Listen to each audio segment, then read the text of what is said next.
18-year-old Rowan I'm certain most of you at home know who he is by now, is getting ready to fly the coop. Yes, the little boy who grew up right in front of our television sets is heading for college abroad. For some, it may not be as big a deal as his thrill-seeking interests, but for this visually impaired adolescent, leaving home to pursue higher learning is his way of embracing adulthood. Certain things I'm looking forward to are just very, um, not necessarily college related, but living on my own. One of these things is learning how to cook.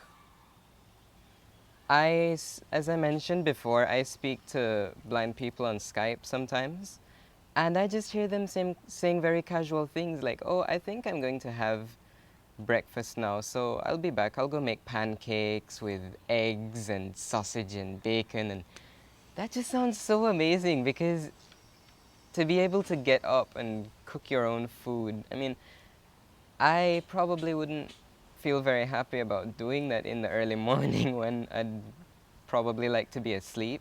While he may not necessarily be a lark or a morning person, Rowan's high school years have somewhat prepared him for what lies ahead. So have his parents. His mother, Milagro Garel, has been at his side every step of the way. For me, I never thought that I would still be as strong as I am to be able to do everything that needs to get done.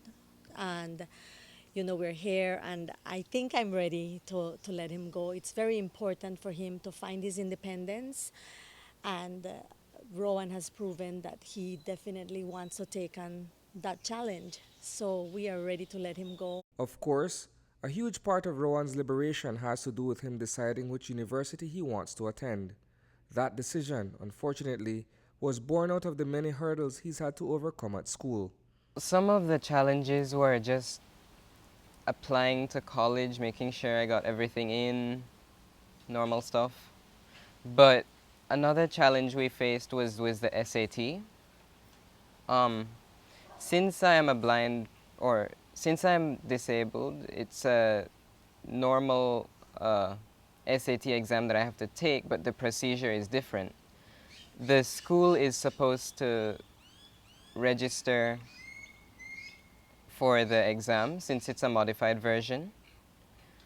And if it was a sighted person taking it, they would have to register by themselves. So there's a different process there. And the process was not um, carried out in a timely manner. That foot dragging on the part of the secondary school he attended, according to Rowan, has severely limited his options. A majority of the universities he applied to require students to sit a scholastic assessment test or an SAT. To date, he has been unable to do so. I applied to the Williams College in Massachusetts, to the University of Richmond in Virginia, and Davidson College in North Carolina. But all of these colleges require SAT scores to accept a student.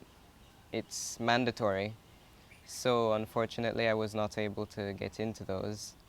But I am going to the Drew University in New Jersey, and it doesn't need SAT scores, but it is still a very prestigious university, and I'm really happy to be going there. Rowan's accomplishments, whether academic or otherwise, would not be possible without a strong support system, which includes his family at home and at the Belize Council for the Visually Impaired. We've known you for so long and we've watched you grow from a very smart, intuitive little boy to an amazing, even smarter, selfless young man, and we're so proud of you. Reporting for News 5, I am Isane Cayetano.